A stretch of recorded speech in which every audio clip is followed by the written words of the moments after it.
नमस्कार, मैं हूं पूजा सिंह और आप देख रहे हैं हमारा अपना उत्तराखंड का ये खास बुलेटिन। चलिए बुलेटिन की शुरुआत करेंगे आज की कुछ खास बड़ी खबरों के साथ। देहरादून स्थित गढ़ी कैंट सभागार में उत्तराखंड के मुख्यमंत्री पुष्कर सिंह धामी ने कृषक संवाद कार्यक्रम में प्रतिभाग किया। इस कार्यक्रम के दौरान पीएम नरेंद्र मोदी ने पीएम किसान सम्मान निधि योजना के अंतर्गत लाभार्थी किसानों को 20वीं किस्त धनराशि का डीबीटी के माध्यम से हस्तांतरण किया। वहीं इस मौके पर पीएम ने देश भर के करोड़ों किसानों से संवाद किया और सरकार की किसान कल्याणकारी नीतियों को रेखांकित भी किया। साथ ही उन्होंने कहा कि ये योजना किसानों की आर्थिक स्थिति को सशक्त करने की दिशा में एक बड़ा कदम है। वहीं मुख्यमंत्री पुष्कर सिंह धामी ने प्रधानमंत्री को धन्यवाद देते हुए कहा कि उत्तराखंड के लाखों किसान इस योजना से लाभान्वित हो रहे। साथ ही कार्यक्रम में बड़ी संख्या में किसान, कृषि विभाग के अधिकारी और जनप्रतिनिधि मौजूद रहे।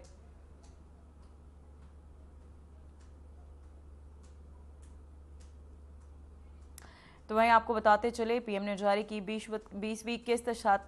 साथ ही उत्तराखंड के लाखों किसान हुए इससे लाभान्वित। किसान कल्याण को समर्पित केंद्र सरकार की ये योजना, जिसके तहत आपको बताते चले डीबीटी से किसानों को ये लाभ मिलेगा। साथ ही उत्तराखंड के लाखों किसान लाभान्वित होंगे। साथ ही आपको बताते चले पीएम ने जारी की है 20वीं किस्त, जिसके तहत किसान कल्याण को समर्पित केंद्र सरकार की योजना, जहां आपको बताते चले पीएम ने जारी की 20वीं किस्त, जिसके चलते आपको बता दें कई किसानों को इसका लाभ मिलेगा।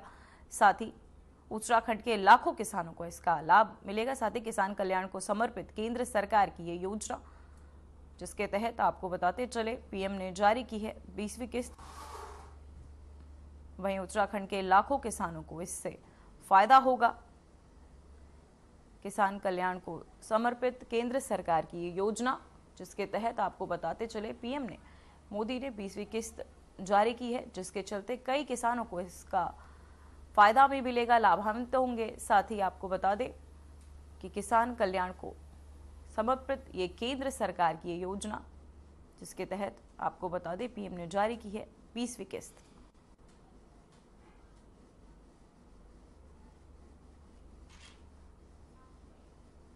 तो वहीं मुख्यमंत्री पुष्कर सिंह धामी ने प्रधानमंत्री नरेंद्र मोदी के हम स्वदेशी का संकल्प ले आह्वान पर समर्थन जताते हुए कहा कि यह आह्वान नए भारत की आत्मनिर्भरता का आधार बनेगा। देहरादून में मीडिया से बातचीत के दौरान मुख्यमंत्री धामी ने कहा, निश्चित रूप से हम सभी को स्वदेशी का संकल्प लेना चाहिए। प्रधानमंत्री ने बहुत पहले ही आत्मनिर्भर भारत और वोकल फॉर लोकल का मंत्र देश को दिया था।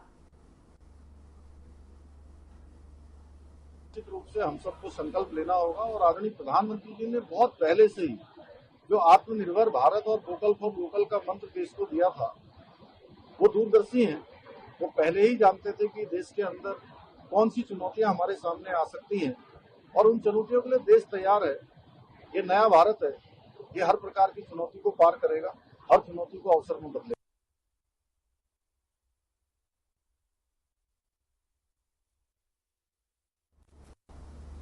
तो वह खबर देहरादून से, जहां प्रदेश में हाल ही में पंचायत चुनाव के नतीजों को लेकर कांग्रेस प्रदेश अध्यक्ष करण महरा ने बीजेपी पर तीखा हमला बोला है।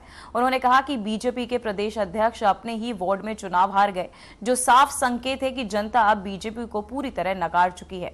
कहा कि प्रदेश में महिलाओं की सुरक्षा नाम मात्र है। पंचायत चुनाव के नतीजों में देश के आपको बता दें कि प्रदेश की राजनीतिक हवा को और गर्मा दिया है और आने वाले दिनों में आपको बता दें बड़े राजनीतिक दलों के बीच टकराव और बढ़ने की संभावना भी जताई जा रही है।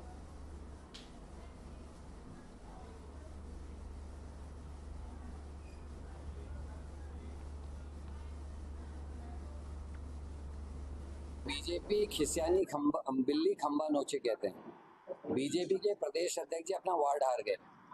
अपने जिले में पूर्व मंत्री राजेंद्र भंडारी जी की बीबी जो निवर्तमान जिला पंचायत अध्यक्ष है वो चुनाव हार गई।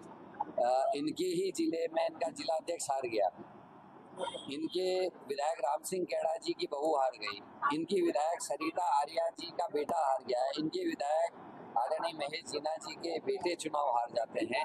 इनके विधायक दलीप रावत जी, महंत दलीप रावत जी की पत्नी चुनाव हार जाती है। अब और क्या क्या सीखना चाहते हैं, क्या जानना चाहते हैं, तो उसके बाद भी मिठाई बांट रहे हैं। तो इसका मतलब है कि दंभ में है और धन बल और बाहुबल के बल पर जनता के द्वारा दिए गए मैंडेट को चेंज करके धन से, लालच से, डरा के, भय के माध्यम से, बाहुबल के माध्यम से आप जिला पंचायत के अध्यक्ष में अपने लोगों को बैठाने की कोशिश बीजेपी करेगी। इस बात की बेशर्मी के तहत इन्होंने मिठाई बांटी।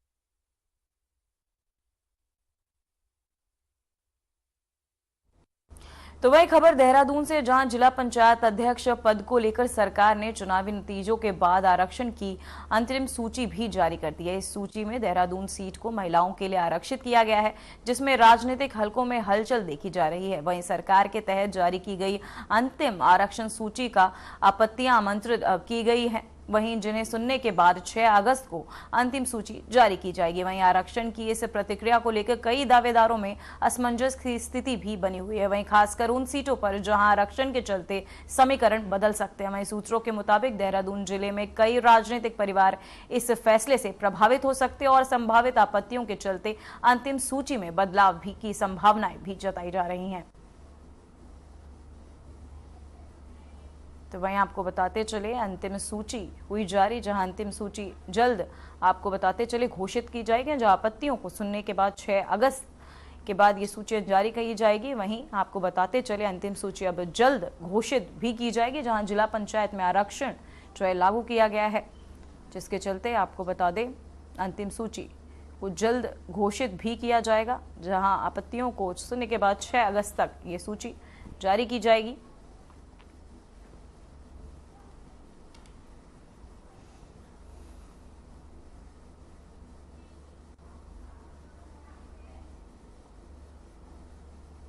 तो वहीं कांग्रेस नेता और पूर्व कैबिनेट मंत्री प्रीतम सिंह ने सरकार पर गंभीर आरोप लगाए। उन्होंने कहा कि सरकार ने उनके पुत्र को जिला पंचायत अध्यक्ष पद के चुनाव में रोकने के लिए जानबूझकर पद को आरक्षित कर दिया है।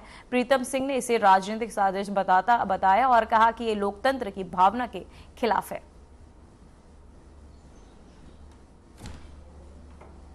तो वहीं आपको बताते चले कांग्रेस नेता का ये बड़ा बयान सामने आया, जहां प्रीतम सिंह ने साधा है निशाना सरकार पर, साथ ही सरकार पर ये निशाना साधते उन्होंने कहा कि ये राजनीतिक साजिश का दावा किया जा रहा है। जहां आपको बताते चले कांग्रेस नेता का ये बड़ा बयान सामने आया है, जहां राजनीतिक साजिश का ये दावा उनके तहत किया जा रहा है। सियाती आपको बताते चले प्रीतम सिंह ने सरकार पर ये निशाना साधा है।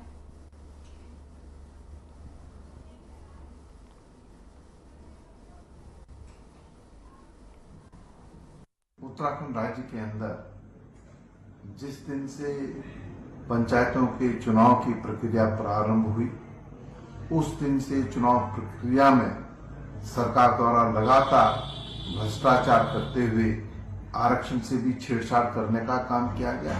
और जब आरक्षण से छेड़छाड़ हुई तो उत्तराखंड के लोग न्यायालय में भी गए हैं। न्यायालय में वाद विचाराधीन है और अब जिला पंचायत के अध्यक्षों का चुनाव होना है। और मैं समझता हूं कि अध्यक्षों का आरक्षण भी पूर्व में सरकार को कर देना चाहिए था, लेकिन सरकार को लग रहा है कि वो पंचायतों में चुनाव हार रही है, इसलिए जिला पंचायत अध्यक्ष का आरक्षण जो है जिस तरीके से सरकार ने करने का काम किया है वो भ्रष्टाचार उसमें स्पष्ट परिलक्षित होता है। देहरादून के अंदर मैं कहना चाहता हूं कि मेरे पुत्र अभिषेक को रोकने के लिए जिस तरीके से सरकार ने आरक्षण से छेड़छाड़ करने का काम किया है और इस आरक्षण में जो छेड़छाड़ हुई है व्यापक स्तर पर इसमें भ्रष्टाचार हुआ है। प्रेस कॉन्फ्रेंस के माध्यम से मैं उस भ्रष्टाचार को भी उजागर करने का काम करूंगा। तो वहीं देहरादून से इस वक्त की बड़ी खबर सामने आ रही है, जहां प्रमुख मंदिरों की क्षमता का सर्वे शुरू। पहले चरण में कैची धाम शामिल। वहीं कैची धाम में सीसीटीवी एनपीआर लगेंगे। वहीं विभागीय टीमें कर रही हैं निगरानी। वहीं मनसा चंडी देवी मंदिर का भी सर्वे होगा। साथ ही सीएम निर्देश पर शुरू हुआ ये सर्वे। दर्शन को पंजीकरण व्यवस्था होगी लागू। तो वहीं आपको बताते चले कैची धाम में सीसीटीवी की निगरानी की जाएगी। साथ ही आपको बताते चले देहरादून से इस वक्त की बड़ी खबर सामने आ रही है। वहीं प्रमुख मंदिर की क्षमता सर्वे अब शुरू कर दिया गया। वहीं पहले चरण में कैची धाम शामिल है। तो वहीं आपको बताते चले विभागीय टीमें कर रही हैं निगरानी। साथ ही मनसा चंडी देवी मंदिर का भी सर्वे सीएम निर्देश पर शुरू हुआ सर्वे। वहीं आपको बता दें दर्शन को पंजीकरण व्यवस्था भी होगी वहीं लागू होगी। साथ ही आपको बताते चले दर्शन के लिए पंजीकरण व्यवस्था जो है वो भी लागू की जाएगी। वहीं सीएम निर्देश पर ये सर्वे जो है वो शुरू किया गया है। वहीं उत्तराखंड सरकार ने प्रदेश के प्रमुख धार्मिक स्थलों की धारणा क्षमता का आकलन शुरू कर दिया है। वहीं ये कदम मुख्यमंत्री पुष्कर सिंह धामी के निर्देश पर उठाया गया, जिसका उद्देश्य मंदिर परिसरों में श्रद्धालुओं की भीड़ को व्यवस्थित और सुरक्षित तरीके से नियंत्रित करना। इस सर्वे का पहला चरण नैनीताल जिले के प्रसिद्ध कैची धाम से शुरू किया गया। यहाँ सीसीटीवी कैमरे और एनपीआर जैसी तकनीकी उपकरण लगाए गए हैं, वहीं ताकि श्रद्धालुओं को निगरानी और संख्या का सटीक आकलन जो है वो किया जा सके। तो मैं आपको बताते चले सीएम के निर्देश पर ये सर्वे जो है शुरू किया गया है। साथ ही आपको बताते चले श्रद्धालुओं की निगरानी और संख्या का सटीक आकलन के लिए भी सीसीटीवी कैमरे लगाए गए हैं, जहां दर्शन के लिए पंजीकरण भी कराना अनिवार्य होगा। वहीं मनसा चंडी देवी मंदिर का भी सर्वे किया जाएगा। साथ ही आपको बताते चले सीएम धामी के निर्देश पर ये सर्वे शुरू किया गया है। वहीं आपको बता दें देहरादून से इस वक्त की बड़ी खबर जो है वो सामने आ रही है। जैसे तकनीकी उपकरण लगाए जाएंगे, एनपीआर और सीसीटीवी कैमरे जैसे तकनीकी उपकरण लगाए जाएंगे जिनसे निगरानी की जाएगी। वहीं आपको बताते चले देहरादून से इस वक्त की ये बड़ी खबर सामने है, जहां उत्तराखंड सरकार ने प्रदेश के प्रमुख धार्मिक स्थलों की धारणा क्षमता का आकलन शुरू कर दिया है। ये कदम मुख्यमंत्री पुष्कर सिंह धामी के निर्देश पर उठाया गया, जिसका उद्देश्य मंदिर परिसरों में श्रद्धालुओं की भीड़ को व्यवस्थित और सुरक्षित तरीके से नियंत्रित करना है। इस सर्वे का पहला चरण नैनीताल जिले के प्रसिद्ध कैची धाम में से शुरू किया जाएगा। वहां आपको बताते चले यहाँ ये सीसीटीवी कैमरे और एनपीआर जैसे तकनीकी उपकरण लगाए जाएंगे, ताकि श्रद्धालुओं की निगरानी और संख्या का सटीक आकलन किया जाए। साथ ही सुरक्षा व्यवस्था पर भी ध्यान दिया जाए, ताकि कोई आपत्ति भविष्य में न आए। तो वहीं आपको बताते चले विभागीय टीमें भी निगरानी कर रही है। साथ ही मनसा चंडी देवी मंदिर का भी सर्वे होगा। वहीं सीएम निर्देश पर शुरू हुआ ये सर्वे, जहां देहरादून से इस वक्त की बड़ी खबर सामने। तो वहीं देहरादून से खबर सामने आ रही है, जहां सड़क खुदाई को मिलेगा 2 माह। वहीं एलपीडीडब्ल्यू की नीति मसौदा तैयार, कैबिनेट में पेश होगा प्रस्ताव। वहीं दायरे में आएंगे सभी निर्माण विभाग, नई सड़कों की खुदाई पर रोक।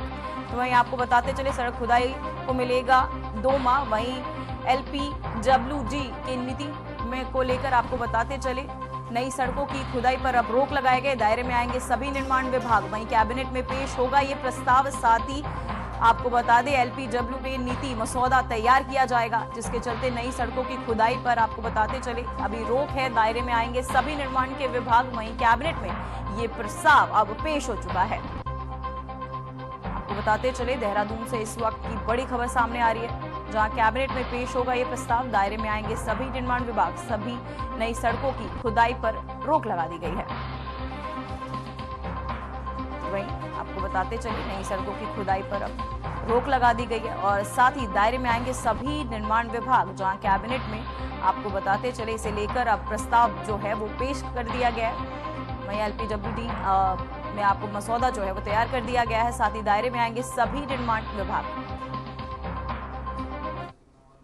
तो वहीं हरिद्वार के ज्वालपुर इलाके में वक्फ बोर्ड की जमीन पर नमाज अदा किए जाने को लेकर देवभूमि भैरव सेना ने कड़ा विरोध जताया। वहीं संगठन का आरोप है कि हिंदू बहुल क्षेत्र में अवैध तरीके से लाउड स्पीकर लगाकर बाहरी लोगों को बुलाकर नमाज कार्यवाही की गई। इसी के खिलाफ संगठन ने दुर्गा मंदिर से ज्वालापुर इंटर कॉलेज तक विरोध रैली निकाली, जिसे पुलिस ने बीच में ही रोक दिया। प्रदेश उपाध्यक्ष चरणजीत पाहवा ने बताया कि इस मुद्दे पर पहले ही प्रशासन को अवगत कराया गया था। वहीं ज्वालपुर कोतवाल के तहत लाउड स्पीकर हटाने और बाहरी लोगों को नमाज न पढ़ने देने का आश्वासन दिए जाने के बाद संगठन ने हनुमान चालीसा पाठ का कार्यक्रम स्थगित कर दिया। तो वहीं आपको बताते चले प्रशासन ने के आश्वासन के बाद हनुमान चालीसा का पाठ जो है उसे भी स्थगित कर दिया गया। साथ ही आपको बता दें इस मुद्दे पर पहले ही प्रशासन को अवगत कराया जा चुका था। वहीं उपाध्यक्ष रंजीत पाहवा ने यह बताया कि इस मुद्दे को पहले ही अवगत करवा दिया गया था। वहीं ज्वालपुर कोतवाल के तहत लाउड स्पीकर हटवाना और बाहरी लोगों को नमाज न पढ़ने देने का आश्वासन दिए जाने के बाद संगठन ने हनुमान चालीसा पाठ का कार्यक्रम भी स्थगित कर दिया था। वहीं नमाज पर को लेकर ये मुद्दा गरमाया हुआ है, जहां प्रशासन ने इसका आश्वासन भी दिया था। देवभूमि भैरव सेना संगठन का मैं प्रदेश उपाध्यक्ष हूँ। हमारी ये मांग थी कि जो ज्वालापुर इंटर कॉलेज है रेलवे स्टेशन के सामने, ये एक वक्फ बोर्ड की जमीन है, ये लोग कहते हैं। हमें कोई इतराज नहीं है, सरकार का काम है, जमीन किसकी वो सरकार देखेगी। लेकिन हिंदू बहुमूल्य क्षेत्र है, वहाँ से दूर दूर तक कोई भी मुस्लिम परिवार नहीं रहता। ये लोग साउंड बजा के अजान करते हैं, दाएं बाएं लोगों को लाके वहाँ से नमाज पढ़ाते हैं। वहाँ जो है शक्ति प्रदर्शन हो रहा है हिंदू क्षेत्र में, ये हम बर्दाश्त नहीं करेंगे। हम पिछले 1-1.5 साल से ये मांग करते आ रहे हैं। जब वहाँ ऐसा नहीं हुआ तो आज हमने ये एक्शन लेना पड़ा। हम कावड़ के समय चुप थे कि कावड़ समाप्त हो जा, उसके बाद हम जो है वहाँ पे ये साउंड उतरवाएंगे। पुलिस द्वारा साउंड उतरवा दिया गया है, तो हमारा जब पुलिस द्वारा ये काम कर दिया गया तो फिर हम अपने कार्यक्रम को यहाँ स्थगित करते हैं। अगर दोबारा ऐसी घटना कहीं घटती है उसका रिजल्ट बहुत बुरा होगा।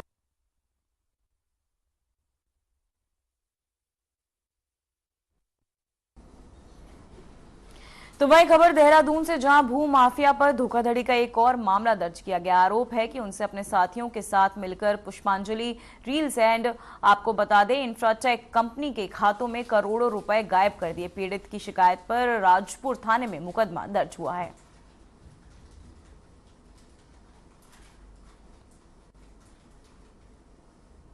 तो मैं आपको बताते चलिए, धोखाधड़ी का एक और मामला जो है सामने आया, जहां करोड़ों रुपए हड़पने का ये आरोप लगाया गया, जहां पुलिस आगे की जांच पड़ताल कर रही है।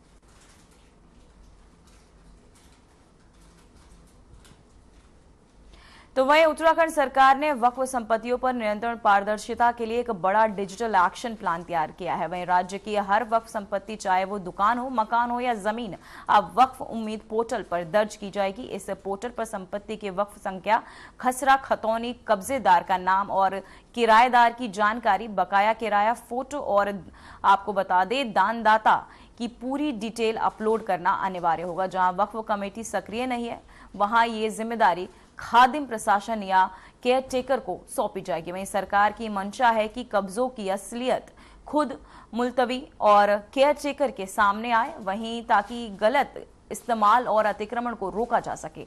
इस डिजिटल परीक्षण की शुरुआत देहरादून से की गई, जिसका शुभारंभ वक्फ बोर्ड के अध्यक्ष शादाब शम्स और विशेष सचिव पराग मथुकर धकाते ने किया है।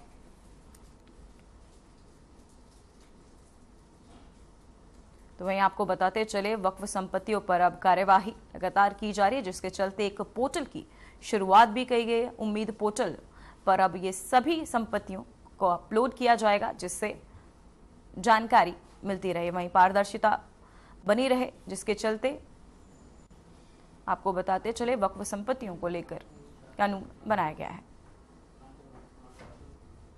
तो वहीं उत्तराखंड में बारिश के चलते अस्थायी रूप से बाधित हुई केदारनाथ धाम यात्रा एक बार फिर से आज से सुचारू रूप से शुरू कर दी गई है। वहीं सोनप्रयाग और गौरीकुंड के बीच का मार्ग जो पिछले कुछ दिनों से बाधित था, अब पैदल आगमन के लिए चालू कर दिया गया। हालांकि सड़क मार्ग पूरी तरह चालू नहीं हो पाया है, इसलिए यात्रियों को अस्थायी वैकल्पिक मार्ग से करीब 22 किलोमीटर की पैदल यात्रा करनी होगी, जिसे सामान्य दूरी से अतिरिक्त 6 किलोमीटर और जोड़ना होगा।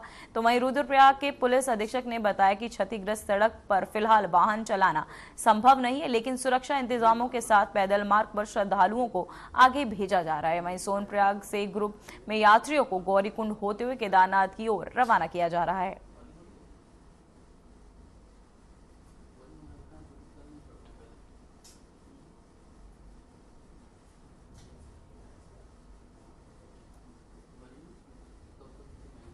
तो वही खबर बड़कोट से है, जहां बरसात के दौरान भी तीर्थयात्रियों का उत्साह कम नहीं हुआ है। यमुनोत्री धाम समेत चारधाम यात्रा पर श्रद्धालुओं की संख्या लगातार बढ़ रही है। वहीं पहाड़ों की रिमझिम फुहारों में लिपटी सुंदरता और देवभूमि की पवित्र हवाओं में डूबे भक्त न केवल धार्मिक दर्शन कर रहे हैं, बल्कि प्रकृति की गोद में आत्मिक शांति भी प्राप्त कर रहे हैं। वहीं तीर्थयात्रियों का कहना है कि उत्तराखंड की ये यात्रा एक बार जरूर करनी चाहिए। जो एक बार आता है वो बार बार आने की इच्छा रखता है। तो वहीं आपको बताते चले, यमुनोत्री समेत चारधाम की यात्रा हम यहाँ आए हैं चारधाम यात्रा करने के लिए, और यहाँ आके हमें नेचर दिखाई दे रहा है, साइंस दिखाई दे रहा है, ह्यूमन मेड चीजें दिखाई दे रही है, लाइफ दिखाई दे रहा है, एंड स्पिरिचुअलिटी भी बहुत है। मतलब दिस इज कंप्लीट। आप यहाँ पे आओगे तो आपको लाइफ का मीनिंग पता चलेगा। आप मतलब लर्निंग से लेके अंडरस्टैंडिंग तक आप सब समझ जाओगे। एटलीस्ट एक बार उत्तराखंड की टूर करो, 4 धाम यात्रा करो। स्पिरिचुअलिटी भी है, सब कुछ है यहाँ पे, जस्ट लाइफ फील होता है यहाँ पे। होती हुई वहाँ पे बहुत बहुत अच्छा लगा। एक्चुअली थोड़ा बारिश था, रिमझिम बारिश थी, बट फिर भी बहुत अच्छा लगा। गर्म पानी का कुंड भी था। मतलब साइंस बोलो, स्पिरिचुअलिटी बोलो, हमारा तो बोलते ना, हम लोग के वर्ड्स कम पड़ जाएंगे कि क्या है वो, हमें नहीं पता, बट जो भी है चमत्कार, बढ़िया था, बढ़िया एक्सपीरियंस था। मतलब इतने ठंडे मौसम में इतना गर्म पानी, वो भी उबलता हुआ, पता नहीं मैजिक या फिर क्या है, ये साइंस हमें नहीं पता, बट बेस्ट है।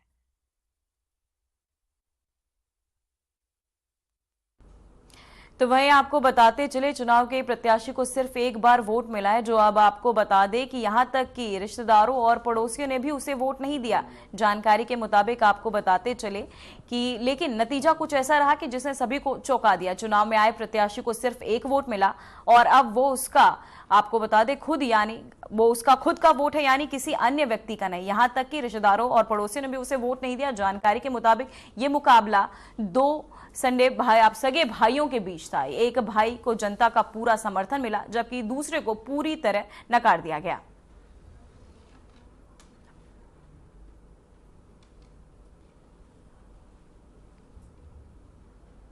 तो वहीं आपको बताते चले, दो भाइयों के बीच ये सीधी टक्कर, जहां ग्राम प्रधान प्रत्याशी को मिला सिर्फ एक वोट, जिसके चलते दो भाइयों में सीधी टक्कर जो है वो देखने को मिली। तो वहीं हरिद्वार के बैरागी कैंप की जमीन को लेकर बड़ा घोटाला सामने आया, जहां 2007 से रजिस्ट्री पर रोक होने के बावजूद जमीन को 3 हिस्सों में बेच दिया गया। इस दौरान 32 लाख रुपए की स्टैंप ड्यूटी की चोरी भी पकड़ी गई है। वहीं स्थायी अतिक्रमण की पुष्टि हो चुकी है। 2 खरीदार उत्तर प्रदेश की और एक उत्तरी हरिद्वार का बताया गया है। इस खुलासे से सरकारी तंत्र पर गंभीर सवाल उठ रहे हैं। जिलाधिकारी मयूर दीक्षित ने मामले की जांच के आदेश दिए और साफ कहा है कि हरिद्वार में न अतिक्रमण बचेगा न भ्रष्टाचार।